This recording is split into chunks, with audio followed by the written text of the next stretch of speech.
அனைவருக்கும் வணக்கம். நாம இன்னைக்கு இந்த பதிவில் என்ன பார்க்க போறோம் அப்படின்னா, ஸ்ரீ மகாகாளி வாராகி பீடத்தோட சுவாமி தவத்திரு பழனி சுவாமிகள் அவர் தான் பார்க்க வந்திருக்கிறோம். இன்னைக்கு மக்களுக்கான பதிவு அவர் என்ன சொல்றாருங்கிறத அவர்கிட்ட கேட்டு தெரிஞ்சுக்கலாம். வணக்கம் ஐயா. வணக்கம்மா. ஏன் இன்னைக்கு மக்களுக்கான பதிவு என்ன ஐயா சொல்றீங்க? மக்களுக்கு இன்னைக்கு குங்குமத்தை வச்சு குங்குமத்து மூலியமா ஒரு பதிவு சொல்லலாம்னு இருக்கு. சரிங்க. இப்போ குங்குமம் அப்படின்னு சொல்றீங்க. எங்களுக்கு குங்குமம் அப்படின்னா தாளம்பூ குங்குமம் தெரியும், கடையில வாங்குற குங்குமம் தெரியும். அந்த குங்குமத்தினால என்ன பயனையா?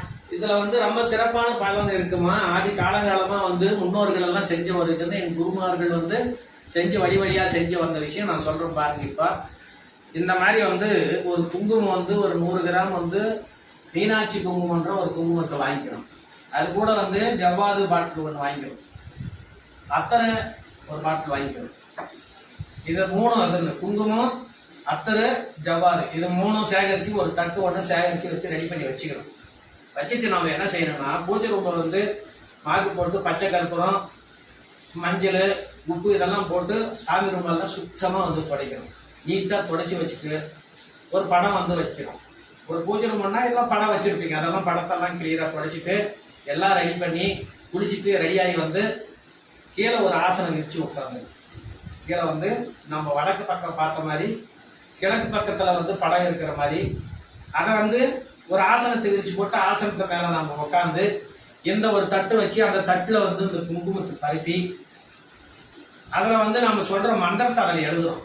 என்ன செய்யணும், வெத்தலை பாக்கு படம் வைக்கணும். ஒரு அமுது படைக்கணும் இல்லையா இறைவனுக்கு. அதை வச்சுட்டு நம்ம வடக்கு பக்கமா உட்காந்துட்டு நெல் விளக்கு, குத்து விளக்கு, ஏதோ ஒரு விளக்கு தீபம் ஏற்றிட்டு மந்திரத்தை சொல்ல ஆரம்பிக்கிறதுக்கு முன்னால அந்த மந்திரத்தை அந்த இதில் தட்டுல எழுதிட்டு மந்திரம் நாம ஒரு 11 நாள் விடாம ஜெபிச்சுட்டு வரணும். ஒரு 1800 சின்ன மந்திரம் தான். 1800 ஜெபிச்சுட்டு வரும்.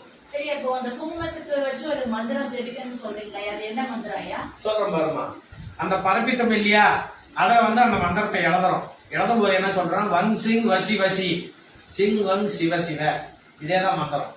தொடர்ந்து மனசுக்குள்ளேயே சொல்லிக்கணும். வங் சிங் வசி வசி சிங் வங் சிவ சிவ, வங் சிங் வசி வசி சிங் வங் சிவ சிவன்னு தொடர்ந்து ஒரு 1008 முறை, ஒரு அரை மணி நேரம் தான் ஆகும். உன் மனசுக்குள்ள முன்னோர்களை தியானிச்சு, குலதெய்வத்தை தியானிச்சு, விநாயகரை தியானம் பண்ணி என்ன சிவபெருமான சிவபெருமானுடைய மந்திரம் இது.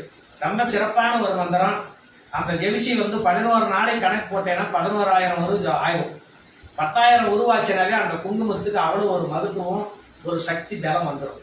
அந்த குங்குமத்தை எடுத்து நெத்தில திறந்து விட்டு செஞ்சேன்னா செய்வன சூனியம் அண்டாது, எதிரிகளுடைய பயம் இருக்காது, லட்சுமி கடாசம் உண்டாகும், முக வசியமாகும், முக தேஜஸ் ஆகும், தொழில் வசியமாகும், வியாபாரம் வர்த்தகம். ஒரு வியாபாரம் செய்யறவங்க வர்த்தகம் செய்யறவங்க நெத்தில வச்சுட்டு போய் செஞ்சாங்கன்னா வியாபாரம் ஆட்களை இவங்களை தேடி வருவாங்க.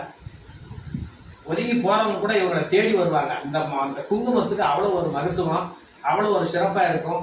வியாபாரம் செய்யறவங்க, கடை வச்சிருக்கிறவங்க, தொழில் வசியம் பண்றவங்க, எல்லா விஷயம், தொழில் வசியம் உண்டாகும், ஜனவசியம் உண்டாகும், லட்சுமி கிடாட்சி உண்டாகும், எதிர்ப்பு கந்திஷ்டி ஓம்புல எல்லாம் தவிடுபடியாகி போயிடும். இது அனுபவத்துல செஞ்சு வர உண்மை. இது அனுபவிக்காத நான் எந்த ஒரு பதிவையும் நான் போடுறதில்ல, அனுபவிச்சு போடுற பதிவு இது. ரொம்ப சிறப்பா இருக்கும். 11 நாள் அதே போல ஜெபிச்சு ஒரு டப்பில எடுத்து வச்சுட்டு அன்றாடம் திறந்து விட்டு சென்ற இடமெல்லாம் சிறப்பு உண்டாகும், வசியம் உண்டாகி பணம் தனம் பெருகும். நெத்தில குங்குமம் வைக்கும் போது, புருஷனை நினைச்சு வைக்கும்போது புருஷனுக்கு நோய் நொடி இல்லாம ஆயுள் தீர்க்கமாகும். மஞ்சள் தாலிக்கு வைக்கும் போது தாலி பலம் பெருகும். எடுக்கிற காரியம் என்னத்தை நினைச்சு நீ வைக்கிற அத்தனையுமே உங்களுக்கு வசியமாகி நீ கேட்டதை கொடுப்பாரு அந்த சிவபெருமான். எவன் படி வீண் போனாலும் சிவன் படி வீண் போகாது.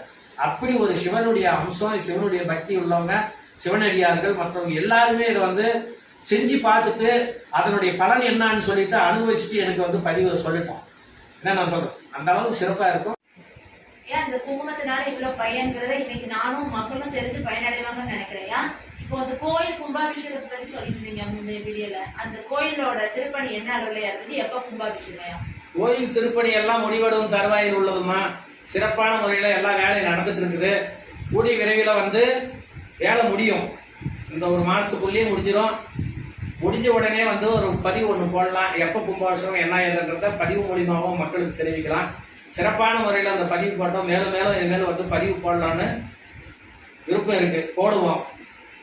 விரைவுகிறான். ஆள்போல் தலைநகத்து அருகது போல் வேரோடியும் உங்கில் போல் சுற்றும் ஊசியாது பல்லாண்டு பல்லாண்டு வாழ்கன வாழ்த்தி விடைபெறுகிறேன். நன்றி வணக்கம். நன்றி ஐயா. நன்றி வணக்கம்.